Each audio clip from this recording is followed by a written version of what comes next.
Hello' guys, আজি Roman সংখ্যাৰ বিষয়ে কিছু আলোচনা কৰিম। ৰোমান সংখ্যাত আমাৰ সংখ্যা লিখা প্ৰতীক 7টা থাকে।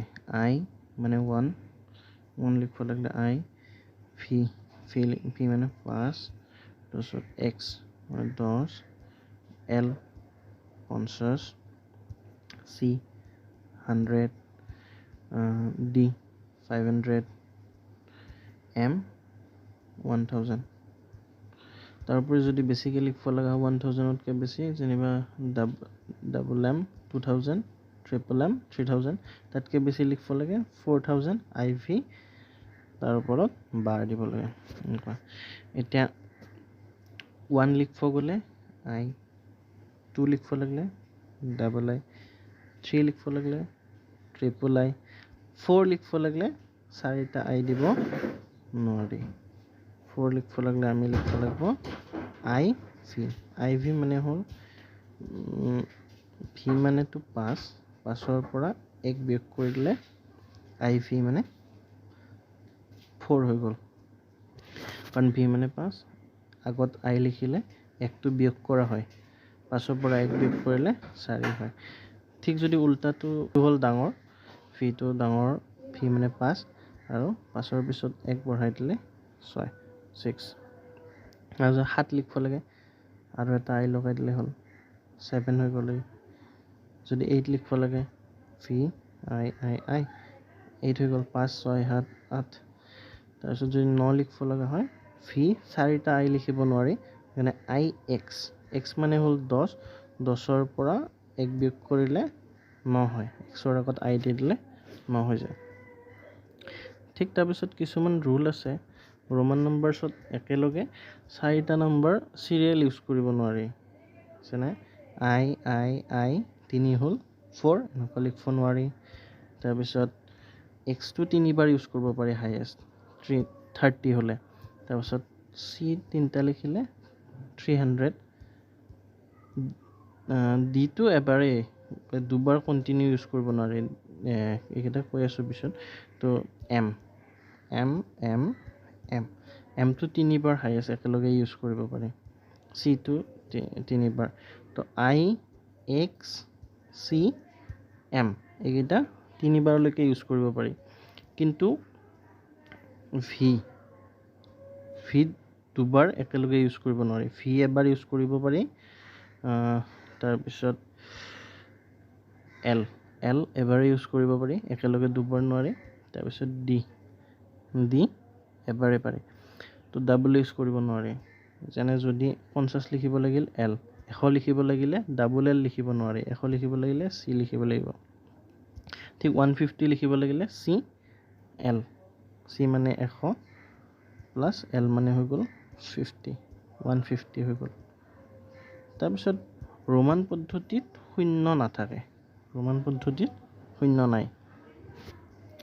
তাৰপিছত ৰোমান পদ্ধতিত আৰু কিছুমান কথা জানিব লাগে, যেনেকৈ আমি যদি আগতো কৈছোঁ, যদি 1000 লিখিব লাগিলে M, 2000 double M, 3000 triple M, তাতকৈ বেছি 4 বাৰ। তাৰপিছত 5000 ভি বাৰ, 6000 ভি আই বাৰ, 7000 ভি ডাবল আই বাৰ, তেনেকুৱা। এতিয়া আৰু কিছুমান বস্তু ইউজ কৰিব নোৱাৰি, যেনে ৰোমান নম্বৰত যদি আমি 49 লিখিব লাগে, আই এল লিখিব নোৱাৰোঁ, এনেকুৱাকৈ নোৱাৰি। তো ইয়াত কেনেকুৱা ছিষ্টেম হ'ব, যদি 49 সংখ্যাটো আমি লিখিব লগা হয়, 49 লিখিব লাগিলে আমি লিখিম এক্সেল মানে হৈ গ'ল 40, আৰু আই এক্স মানে হ'ল 9, এক্সেল আই এক্স 49 হৈ গ'ল। ঠিক তেনেকৈ যদি আমি 99 লিখিব লাগে, 99 লিখিব লাগিলে আমি আই চি লিখিব নোৱাৰোঁ, চিৰ পৰা আইটো মাইনাছ কৰিব নোৱাৰি।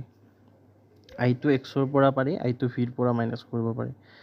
তো 99 লিখিব লাগিলে আমি প্ৰথমতে 90 লিখিব লাগিব। 90 লিখিব লাগিলে 100 মানে হ'ল চি, তাৰ আগত এক্স দিলোঁ, এক্স চি মানে হৈ গ'ল 90 আৰু 9 লিখিব লাগিলে আই এক্স চি আই এক্স।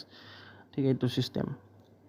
তাৰপিছত আইটো আমি এমৰ পৰাও মাইনাছ কৰিব নোৱাৰোঁ যেনে ধৰা 999 থাকিল 999 তাত আই এম আমি লিখিব নোৱাৰোঁ আমি কি লিখিম 999 মানে ফাৰ্ষ্টতে 900 লিখিব লাগিলে আমি লিখিম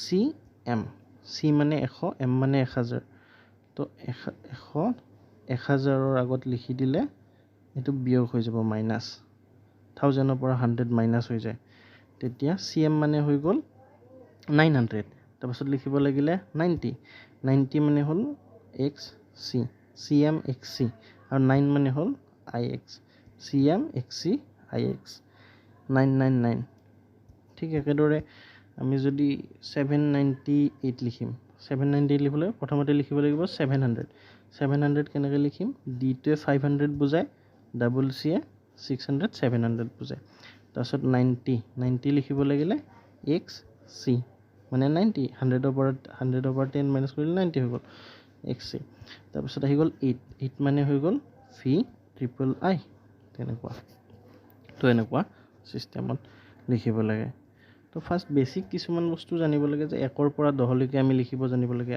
আই মানে 1 ডাবল আই 2 ট্ৰিপল আই আই ভি তাৰপিছত ভি তাৰপিছত ভি আই ভি ডাবল আই তাৰপিছত ভি ট্ৰিপল আই তাৰপিছত আই এক্স তাৰপিছত এক্স এইকেইটা 1ৰ পৰা 10লৈকে তাৰপিছত যদি আমি 10 লিখোঁ এক্স 10 20 লিখিলে এক্স এক্স 30 লিখিলে ট্ৰিপল এক্স 40 লিখিলে কিন্তু এক্স এল 4টা এক্স দিব নোৱাৰে আৰু 50 এল তাৰপিছত 60 লিখিলে এল এক্স 70 লিখিলে এল ডাবল এক্স 80 লিখিলে এল ট্ৰিপল এক্স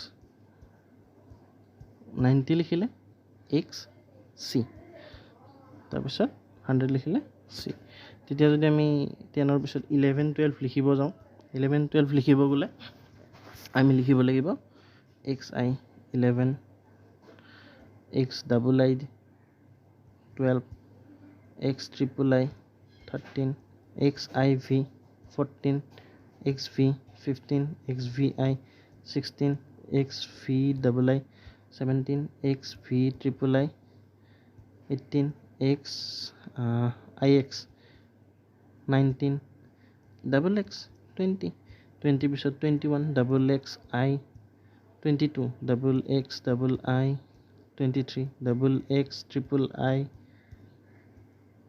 তাৰপিছত 24 ডাবল এক্স আই ভি 24 তাৰপিছত 25 double X V 25 26 double X V আই 26 তাৰপিছত ডাবল এক্স ভি ডাবল আই তাৰপিছত এইটো হ'ল 27 ডাবল এক্স ভি ট্ৰিপল আই এইটো হৈ গ'ল 28 ডাবল এক্স তাৰপিছত আই এক্স আহিল এইটো হ'ল 29 তাৰপিছত ট্ৰিপল এক্স মানে হৈ গ'ল 30 এইখিনি বস্তু তো তাৰপিছত তেনেকুৱা ধৰণৰ যদি আমি এনেকুৱা এটা নাম্বাৰ লিখিব লাগে 45,994 লিখিম ৰেণ্ডমলি লৈছোঁ নাম্বাৰটো তো ফাৰ্ষ্টতে আমি 45 টো 1000ত আছে আমি 45 লিখিব লাগিব 45 লিখিলে ফাৰ্ষ্টতে 40 মানে এক্সেল মানে 40 এক্সেল ভি এইটোৰ ওপৰত এডাল বাৰ থাকিব এইটো হৈ গ'ল 45,000 তাৰপিছত 900 মানে চি এম এম মানে 1000 তাৰ পৰা 100 মাইনাছ চি এম মানে